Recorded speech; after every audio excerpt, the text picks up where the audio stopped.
Good morning, Joe. Hi, Joe. Oh, Joe, you're the best. You're our best listener.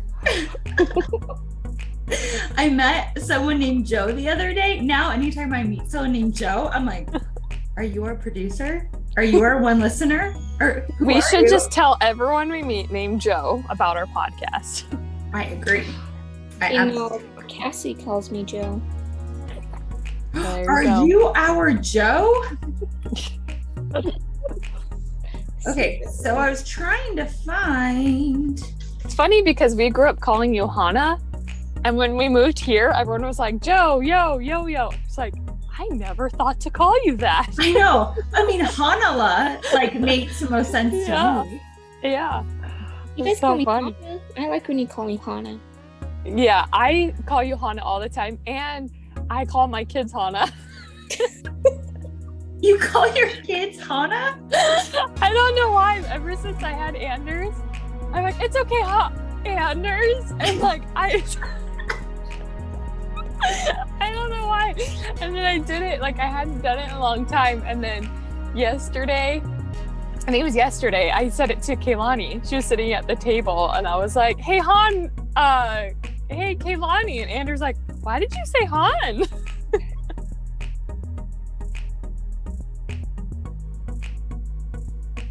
Hello and welcome. I'm Bretagne. I'm Johanna. And I'm Anike, and you're listening to Dare to Try podcast. We've got too many critical thinkers among us. Yeah, we're being very strategic. Johanna, do you want to go first? Hello, my name is Johanna, and I am the oldest of the three. I don't know what to say. How am I supposed to introduce myself? What are some words you would use to describe you?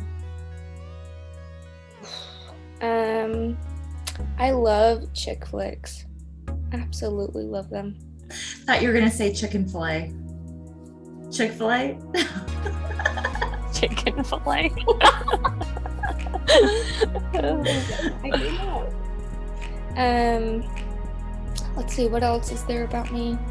Lately, I've just been so tired. So, chick flicks, tired, and playing with my kids is what describes me.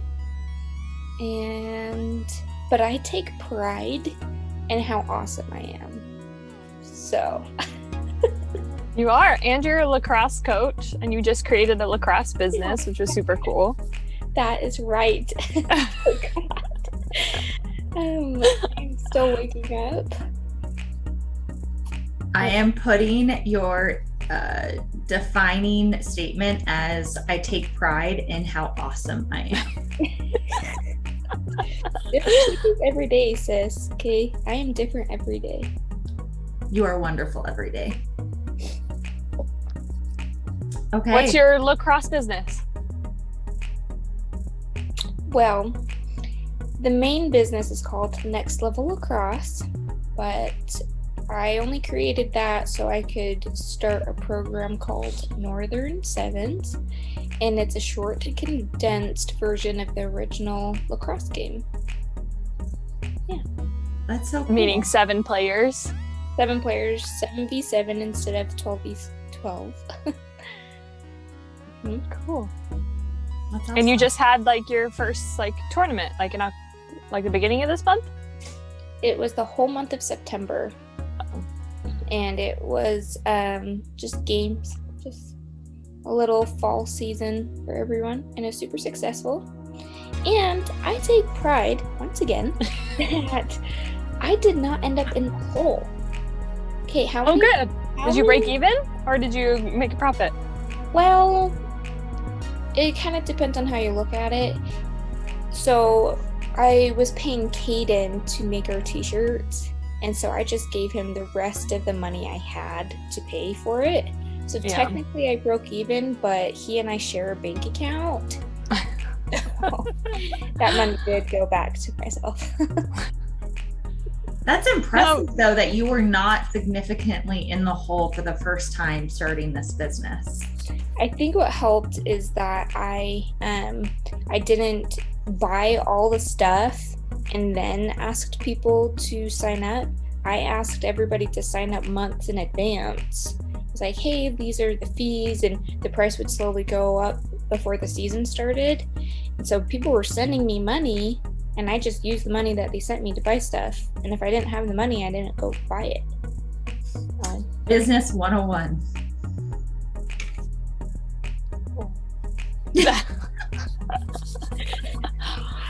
Right. Well, my name is Anike, and sorry, Joe, but I'm married, and I have 2 kids, and I am writing a book called Why Not? And the not stands for Never Overthink, and I'm totally hyper-focused on this goal. I'm going to finish it by the end of the year.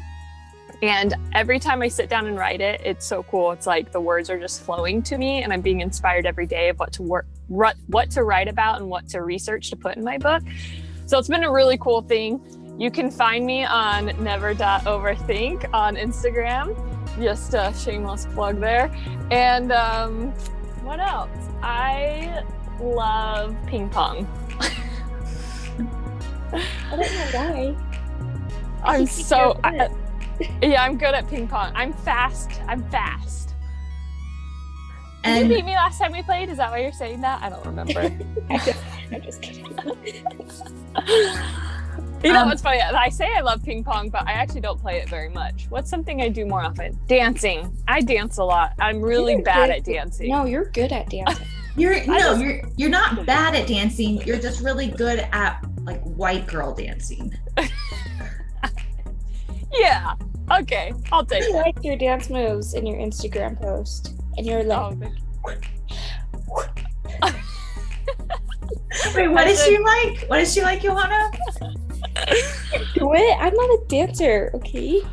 I did that in the conference room at work, and I was so worried someone was going to just come in because I didn't reserve the space, and it's just a common area. So, like, there would have been, like, an opportunity for, like, 20 businessmen to just walk in right in the middle of me doing that. But I didn't, so it's all good. I think that's part of the thrill is, like, getting caught. This isn't sex. Why would you want to be caught doing that?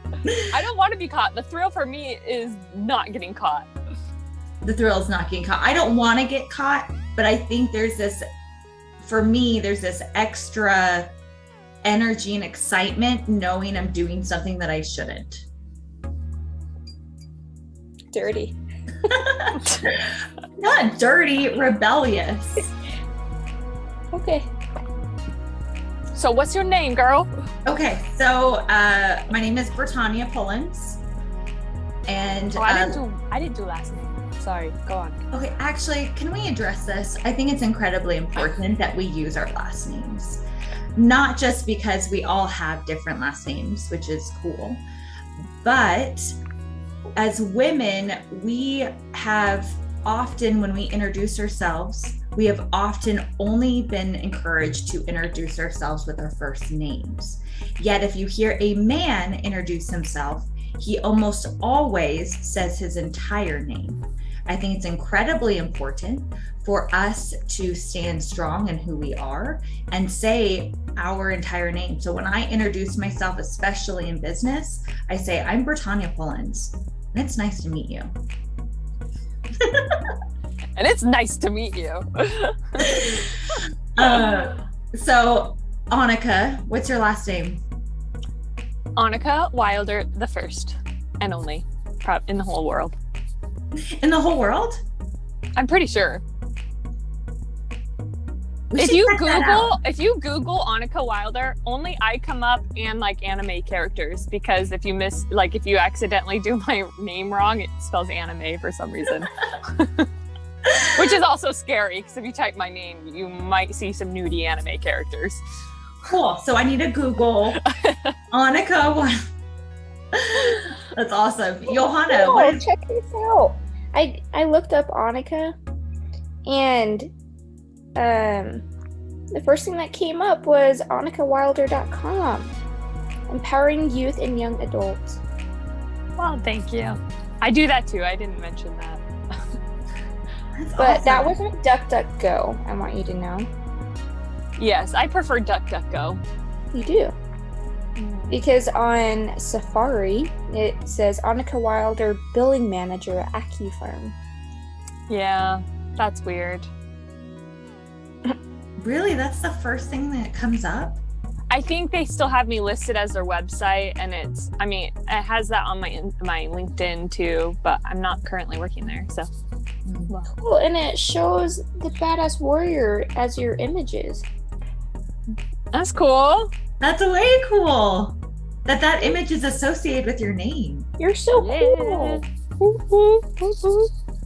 Johanna, You're supposed what to are- like go like this, raise the roof, because I was going like this. This is like a bunny. Woo, woo, woo, woo, woo, woo. That is now the thing. Ooh. Okay, so my name is Johanna Conrad, and I just Safari Google searched my name, and I'm Dr. Johanna K. Conrad. Whoa! I'm a doctor. You're a doctor and you have a new middle initial. Yes, it is not G. Yeah. Cool. What are you a doctor of? I live in Ohio. I'm a dentist. So cool. I didn't know that. No, I was a doctor? All right, let's see. Johanna G. Conrad? Oh, there we go. My Facebook pops up. That's cool. That's all you get with me. That's all you get? Which, is pretty accurate because I'm on Facebook quite a lot. I'm probably a part of like 50 mom groups and support groups and stuff. So, yeah, Facebook is probably the most accurate description of me. Johanna Conrad, Facebook. Yes. Well, my name's Bretagne Pullens. I'm not sure what comes up when you Google me. Okay. Hopefully not too many like amateur modeling photos. What was that movie you were in? I was not in a movie. I've never been in any movie. Oh, Ever. dear. Oh man, one of those days, like when you're like on Ellen or something, we're gonna air that movie. The first thing that pops up for Tanya Pullens, Executive Director of Sales and Marketing. Second thing, female model. Salt Lake City, Utah. Woohoo! And we got some nice shots. Oh, it does show your old stuff. That's from like 10 years ago, isn't it? Yeah. Not mama. Those photos were viewed a lot. I can see why. So, I describe myself as a dancer, as a fighter, as a lover. I am also writing a book. It's called Be Your Own Life Coach. And I'm working on it every day as well, though it doesn't always flow as effortlessly as it sounds like Anike's does. But I've made a commitment, and that's another big thing that I would say describes me is I'm disciplined. That even if it doesn't come naturally, I'm going to do it. I'm going to eat clean. I'm going to exercise every day. I'm going to meditate. I make this a priority, and I'm very disciplined. And I think that comes back from our military background. So that's me.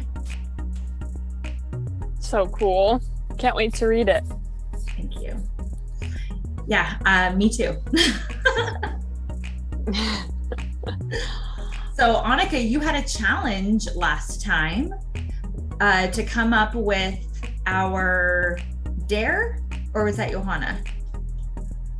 Well, I have a dare, I have a truth, and I have another question, but I wasn't sure if I was in charge of dare and truth.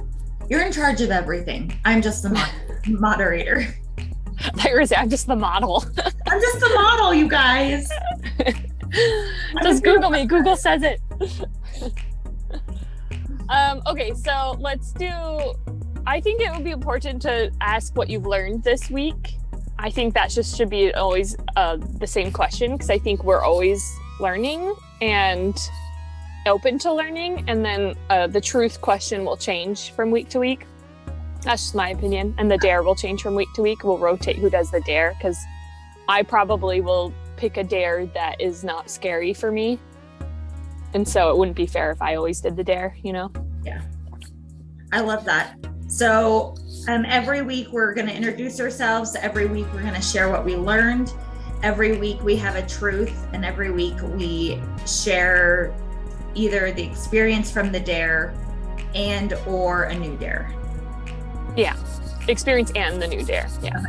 Because you got to do it. There's a dare. I agree. You have a week to do it. So what did you learn this week, Johanna? Oh my gosh, I learned so much. Yeah, you've been researching and like studying and pondering a lot. Yeah, it's been nuts. So I think last week, did we talk about my like learnings on the COVID vaccine? No, we did not. I think we should make sure that anything we bring up, we can back with facts. Yeah. I'm just gonna say that I'm like going with my gut feeling on it. Okay. And it's just been a really cool experience following that, because like everyone I've talked to, they have this gut feeling and then they go and research it and it's like backed up. But that it's interesting because as you're doing research and you're trying to, you know, back up your feelings, you're only searching that one thing so that you're validated. I think it's important to look on both sides, and that's why I actually downloaded the app DuckDuckGo, because I didn't want my searches to be filtered. So I found more stuff that was not being shared with the public through DuckDuckGo. That's the first thing I learned, and I'm only going to leave it at that because I don't have all of my sources memorized. The biggest thing I want to share that I learned, I am always seeking to be a better parent. Even at like, what was it, like age 10 or something, I decided that I wanted to be a parent because I think everybody sucks at parenting, and I'm going to be the parent that brings out obedient children. And so that was How's that going so far? Hey, my kids are awesome. I have a 3 and a 1-year-old, and they do what I say. But I was thinking, like yesterday, Kaden and I went to the playground with Olive at Holland so that they could get some vitamin D. And we were seeing like all this garbage around the playground. I'm like, what the heck? Like, where are these people's children? Like, go throw your garbage away. And then we were talking about how it's so important to be with your kids at the playground, because not just for their safety, not because I'm worried that someone's going to kidnap my kids, because that is more likely every single day, but because my kids are still learning on how to be a decent human being. And so if you let your kids run free and they're cage-free children and just like, you know, go have fun, cage-free children? Yeah, like yeah, it's a thing now. I've never heard of this. Okay, go on. No, free range, not cage-free. Free range. Yeah, the children are like eggs. Free range. Anyway, it's a real term. It is a real. Free range is the real term. Well, I'm glad that your children are cage-free. Yes, both. They are not free range, but they are cage-free. Anyway. A little bit organic, non-GMO. Anyway, so I was just thinking, like, if I'm not there with them at the playground, then if someone is in Olive's weight, she's gonna push them over. Like, that's just her natural instinct. And so with us being there, we're going to be telling her, don't do that. You don't treat someone like that. And I feel like if a parent isn't there to support their child, that's how a bully is created. I think of all the bullies I know, and they don't have the parent there to correct them, or the parent is there and they're not correcting them, they're not stepping up. And it's just like, you need to be there to teach your kid right and wrong. Don't let them go out in the world to figure it out for themselves. Like, this life is hard as it is. Give them some direction, and then they can decide on their own if that's the right path for them. Like, with Olive and myself, if we're giving too many choices, my indecisiveness, like, gives me anxiety. And I'm like, too many choices. There are too many. Like, stop. And so even though Olive wants to watch a show and I show her the whole screen on Netflix and all the options, she's like, I don't know what show I want. Mom, what show do I want? Like, what a weird question that is, you know? And so I'll just point at each one. Do you want this show? No. Do you want this show? No. And I'll go through like 5, and then she'll go back and she's like, no, I do want this. And that's okay to say no and change your mind. But at least she made a decision, and then she knew it was the wrong one until she went back. There's absolutely nothing wrong with that. So I don't know, that's what I've been learning, that structure is important, simplicity is important. I've been following Anike Wilder on Never Overthink, and it has been helping me a lot to not overthink, because I do that a lot. Thanks for that shout out. You're so cool. So I've been learning a lot on this. Well, and I really appreciate that, Johanna. You're a really good example of like always making it a priority to be the best parent and the best version of yourself for your kids. And you seem like your ears and eyes are always open to more opportunity and growth when it comes to being a parent and helping your children. Like, I can tell that your kids are your first priority, which is really cool. Thank you. I appreciate that. So I've been writing my book a lot, and I think this just happened just yesterday, so it's on the forefront of my mind. Is that the right phrase? About the difference between being focused and fixated. And this is something I'm going to talk about in my book, because if you remember in the movie The Giver, there's a part where he says something like, I love you, or something emotional, and the mom figure was like, precision of language, which was like very controlling. But I thought about that and how actually it is important to have a precision of language, to be very clear in what you're saying, not only for other people, but also for ourselves, because words have an energy and have a weight and mean something different.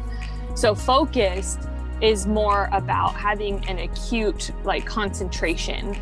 When you look up the definition of focus and focused, you will see that it's all positive language. It's about staying disciplined on one subject. It's like having narrow vision in a good way, because it's, and it also says having more clarity. And clarity is good. We want more clarity. We want to be disciplined. And we want to have, like what you said, Johanna, the simplicity and just like focus on one thing. So I think a focus is like this, like, you're narrowing into this one thing that you are tasked to do, or you have a goal about, or you're thinking about. Whereas fixated, if you look at the definitions of fixated, they're all kind of negative. So in the Free Dictionary, it says something like being obsessed over something, not being able to stop thinking about it. In the Cambridge Dictionary, it says that exactly, not being able to stop thinking about something. And it's often used in psychoanalysis about, a man being fixated on another woman, another wife or something. And so fixated is an overthinking term. So when we are thinking we're focused on something, but in our body we're feeling anxious or worried, or we're not moving forward, we're actually being fixated on that thing instead of being focused. Focused is good. Focus on your goals. Focus on finishing that marathon, finishing that book. Focus is really good. It's a disciplinary term that we all need in our life, but fixated keeps you stuck. I love that, Anike. I feel like the visual I get is of a record, and the grooves in a record where you put the needle. And often if we are not intentionally tuning ourselves, we can fall into a groove. And if we don't take some time and not overthink, but take the time to really change our habits and our way of thinking, it'll be easy for us to fall into that groove again. And being fixated over and over, and it takes some intentional practice to get out of those behaviors. Yeah, I like that a lot. That was another one, was intention versus expectation. Because there's a difference, and intention is a moving forward word. And so the whole purpose of never overthinking is doing things that move you forward and get you unstuck. I love that. I learned, first of all, Johanna, I love what you said about being there for your kids and how bullies are created. I think you're spot on that. And Anike, I love the fixated, focused. I always think about being laser focused, but I never thought of the negative connotation with fixated. So I love that breakdown. I've learned a couple of things this week. I relearned the value of meditation and being outside. I spent some time doing yoga and meditating outside this week, and it was so therapeutic. I learned that if I want a different result than yesterday, then I need to do something different today. And it can be very, very small. It can be, if I didn't eat as well as I wanted to yesterday, well, what didn't I do? Well, I didn't start my day with protein, or I didn't track what I was eating, or I didn't drink as much water, and then really reflecting on the value of what can I learn from this previous time, and how can I apply it for that 1% of change to make today better. And really, I've been focusing on the value of only being 1% or 0.1% better, instead of these huge expectations, more of an intention of I'm going to intentionally be better. And I won't be perfect. I'll never be perfect. But the goal isn't perfection. The goal is progress. And so that's what I've been focusing on this week. I also learned, and this is not related at all, but I was having some trouble sleeping. So I did some research. There was a study done in Canada this year by a guy, I can't remember his name. Let me look it up for you real quick. Michael Weinberg out of Toronto. And he was studying the correlation between mental health and sleep. And we all know that if you don't sleep, you're not going to think as clearly, you make poor decisions, you're more emotional. And other sleep studies have had people self-report their sleep habits. This is the first study of this kind where they had almost 90,000 participants that had trackers that tracked their sleep cycle, their waking time, how often they woke, how long they stayed asleep, really the quality of sleep. And they were able to directly predict the people who have been hospitalized for mental illness based on their sleep patterns. So that doesn't mean just because you have a hard time sleeping, you're going to be, institutionalized for depression or schizophrenia. But the fact that they could find a direct correlation for those with past hospitalization histories with those that were unable to sleep, I found incredibly fascinating. That makes complete sense, because I am nuts when I don't get any sleep. I am mean. I yell, I scream, I cry, I break down, and it's really bad. And then I'll just be like, I need alone time. And Kaden will tell me to go out. I was like, I don't want to leave. I want to be in my room. And I go alone in my room and I just fall asleep. And then I'll take a 2 or 3 hour nap, and I'll come out like a different person. And I'm nice, and I'm patient, I'm loving. And I'm like, I guess I didn't need alone time. I guess I just needed some sleep. Yeah, that's the same with me. I mean, most women who go through postpartum depression, I am convinced it's because they're not getting enough sleep during that newborn stage, because the same thing happened with me. I did not sleep. Anders was just always up all the time. And Kaylani was too, but hers was a little bit better than Anders. And I was same thing, breaking down all the time. I was like, I don't know what's wrong with me. And there was one day that Dan was like yelling at me and he was like, go take a nap, go nap now. And I was like, I don't want a nap. Because it's important for moms also to have conscious, like, awake time away from their kids. Because if they don't, then they're just always awake, always with kids. Or when they're always awake, they're always with kids. And so sometimes mom will like rebel against their own needs just to get a different need filled, but really sleep should be a priority. So I feel the same way. That's cool, Bretagne. I also liked what you said too about the goal isn't perfection, it's progress.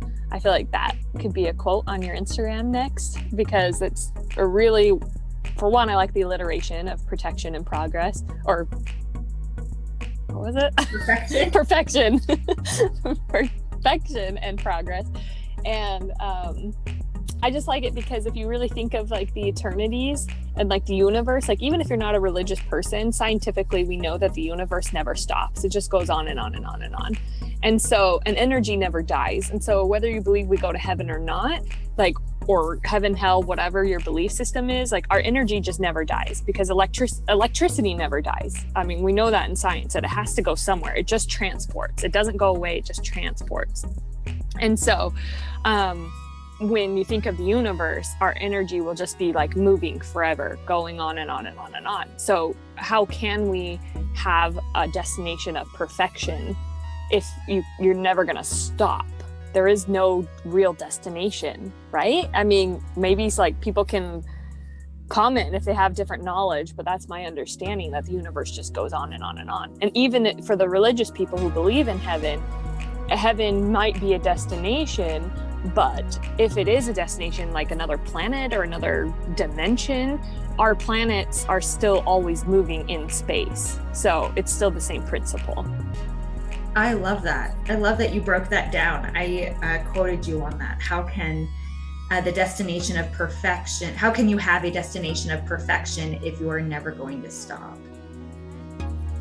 I love that. Can I share? I know we're over on time, so hopefully we can stay a little bit longer. But one last thing that I want to share that was incredibly impactful for me, because I'm moving and I've been very overwhelmed and stressed.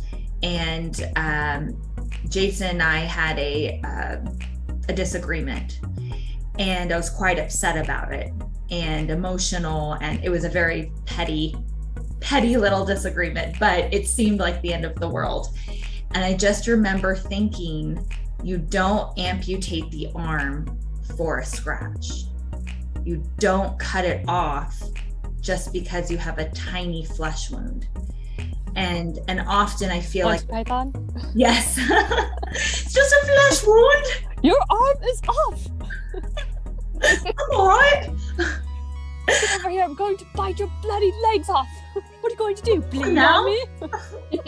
But I think it's incredibly important. It's like, don't throw the baby out with the bathwater. That's an old phrase if you haven't heard of that. But I think it's incredibly important to realize that things are not going to go perfectly or even how you expect sometimes. Even when you set an intention, that doesn't mean the entire experience was bad. It doesn't mean you can't take something away from it and learn.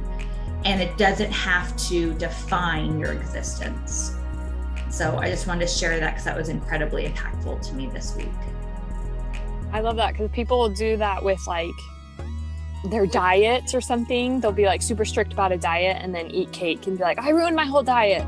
And then they stop doing that thing. And it's like, no, it's okay. Like you could still be on a diet. Or like, I didn't run today, I can't run a marathon.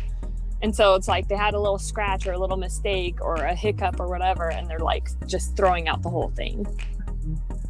It's a cool principle. So we spent our entire time talking about what we learned. Do you want to throw out the truth and the dare so we can prep for next time? Okay, so the truth question is, I wanted to like ease us into it because we're going to be doing this podcast for a while. So just something easy. What scares you? That's not easy. But it's not like that. I guess we could get deep and vulnerable. I guess I didn't think about that. That answer, of course, is deep and vulnerable, because I can tell you what I used to be scared of and what I've conquered and overcame. And the fear, I think what I am scared of, and this is a little intense, I am scared of wasting my life. I am scared of not living up to my potential, and not only not living the life that I'm supposed to live and my purpose, but that resulting in not helping the people who are depending on me. So that is my biggest fear. And I'm not really scared of much besides that.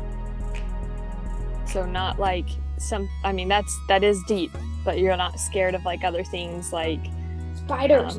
Or like heights or I used to be scared of spiders. I used to be borderline arachnophobic, but I overcame that and created this gladiator spider system that helped me no longer be afraid of spiders. Didn't you have like a jar of dead spiders? Oh, well, they used to be alive, but then they fought each other. Gladiator spiders. Oh, I see. But I did that because it's incredibly important to overcome your fears. And I was terrified of spiders. And so to no longer become afraid, I had to spend more time with them. And so that's what I think we have to do with our fears. Anike, what are you scared of? So I've been pondering this a lot, because overthinking, I believe, stems from fear. I believe a lot of things stem from fear, because I believe the opposite of fear is love, which is a really interesting concept. People think like the opposite of fear is bravery, or the opposite of love is hate. But I actually think the opposite of love is fear, because love is God, and fear is like, I think, derived from an evil place. So I've been thinking a lot about it, and I think the root cause of my fear is not being right, which sounds very like maybe surface level or interesting, or maybe comes from an ego state, which it does, because ego state comes from fear. So if we're talking about fear, which means I'm in an ego state, I'm concerned about not being right. So I was really worried about my purpose, and like, I'm supposed to do the thing I'm supposed to do. Like, God gave me a mission here on this earth, and I have to get it right. Or if I mess up, like I'm afraid of screwing up my kids, of like doing it wrong, and like they're going to have to heal from their childhood because of me. And so it's about, I'm scared of being wrong. And I had an appointment with a life coach this week. She was doing like a free session. I think she does that. The first one's always free, and it was 45 minutes, and it was very helpful if you guys want to do that. It was just over Zoom or whatever. I'll give you her stuff. She really helped me understand that your purpose doesn't have to be something that is given to you. I believe God gives us talents and skills and inspiration, but she says your purpose is something that you choose. And so I was like, what? And for some reason I was just like, I thought I just had this purpose that I had to find, that I had to figure out and get it right. And I was overthinking. And that's why I'm writing this book, because overthinking keeps me stuck. It really does. And so I'm like, okay, well, I'm going to choose my purpose. And my purpose is to inspire others and to help them get unstuck so that they can live the life that they want to live. I love that. Your purpose isn't something you have to find. How beautiful and simple is that? Yeah, so then people get caught up in the choices, though. True. So you're afraid of being wrong. How does that play into failure for you? Like afraid of being like, fail. Yeah. You fail yourself. You fail your way to success, I believe.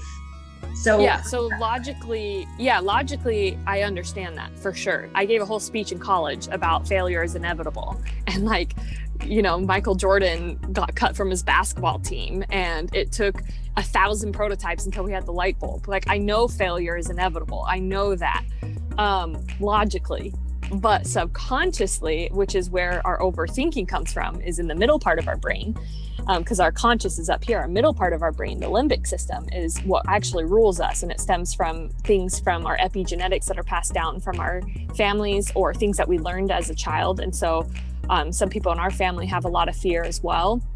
And so I learned it, and it was passed down through epigenetics. And so it's difficult, and I get really down and out when I feel like I failed. But logically, I know that it's okay. And I always pick myself back up, and I always go, okay, what's the next thing? But sometimes it takes a while. Sometimes I need a moment to like cry and be sad about it. And that's okay. And we're human. Like it's okay. We're allowed to have those emotions, and we should welcome those emotions instead of fighting them. And so I logically know that failure is inevitable. It's still difficult subconsciously because I'm still doing that shadow work on that.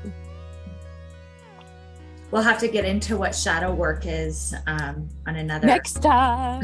Yeah. Keep listening, Joe. Keep listening. Teaser. Okay, Johanna, what are you afraid of? What am I afraid of?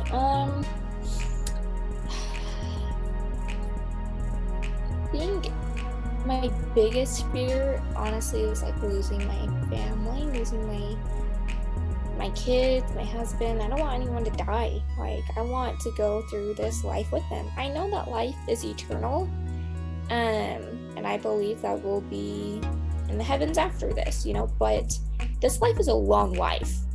So even though I could potentially see them after this life, I don't want to go and wait for them, So that's like my biggest fear, is losing my family.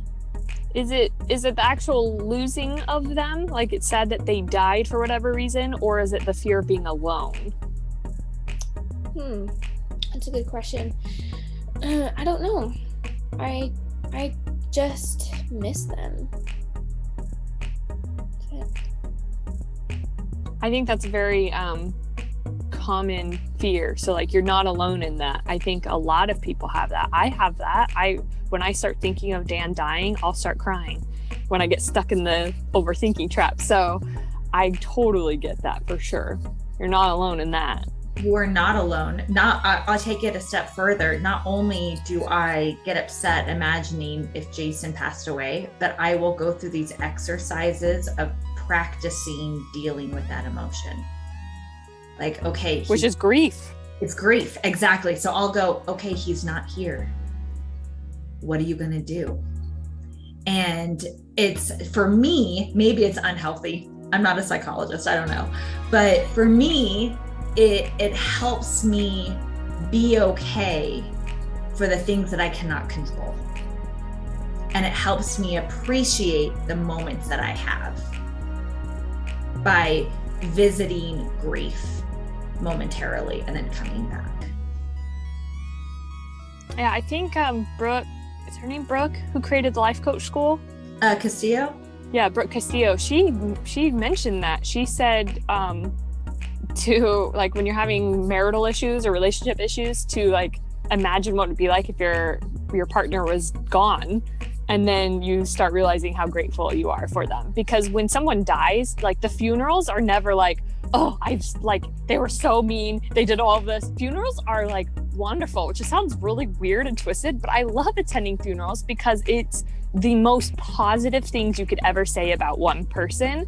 And it's just all about light and hope and just love for that one person. And so it is kind of like an interesting practice to imagine that and think like, oh, well, I'm really grateful for them here and now.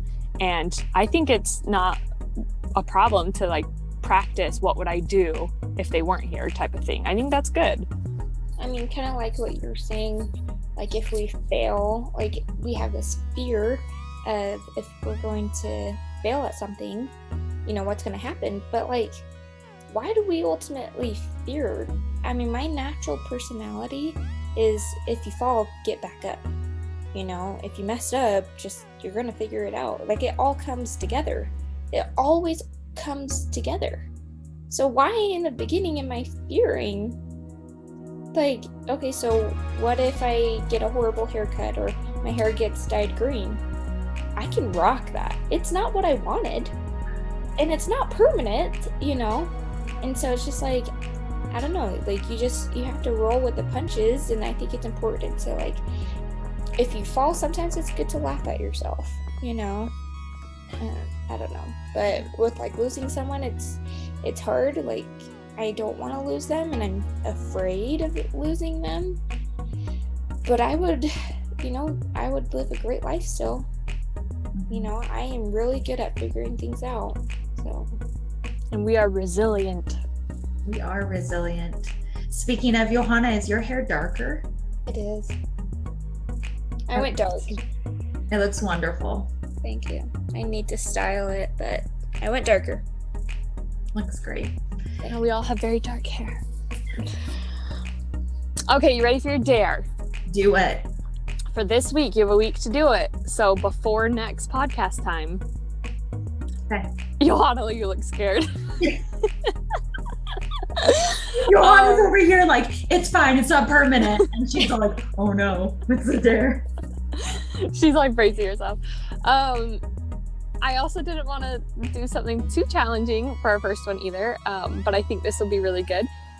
I dare you, Bretagne and Johanna and myself, to create an Instagram reel explaining that we are starting a podcast.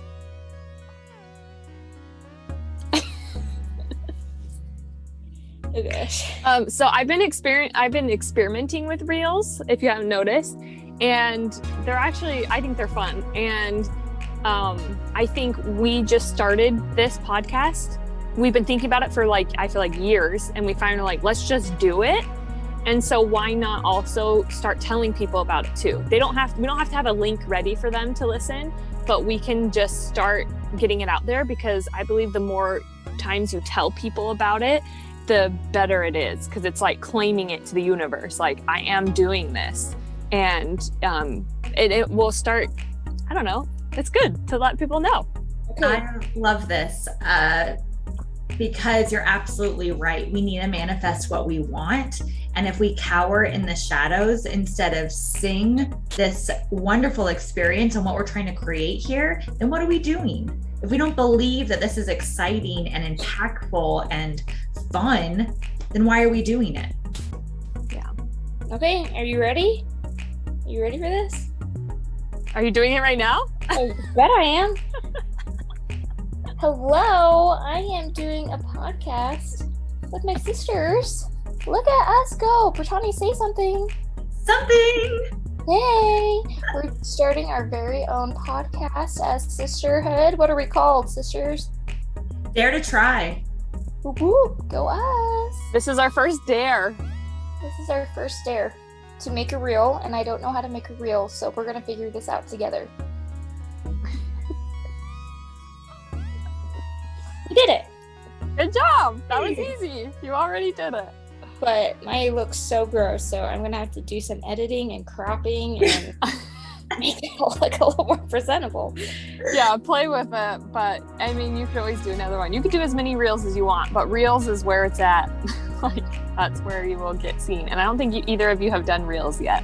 No, I just haven't played with it. It's pretty much just a video on Instagram. So yeah, I'll do a reel. To get more modern, get with it with the modern technology. Get with the time. So do I fax this? Snail mail, please. So I did my reel. It's right here. It's like a scroll. Yeah. That's actually a really funny idea. I should do that. I should do a scroll on my reel. I am proclaiming that the sisters are doing a podcast. Hear he, hear he. We dare you to try. Yeah. We dare you to try. I like that. We dare you to try. Try to dare to try. Try to dare to try.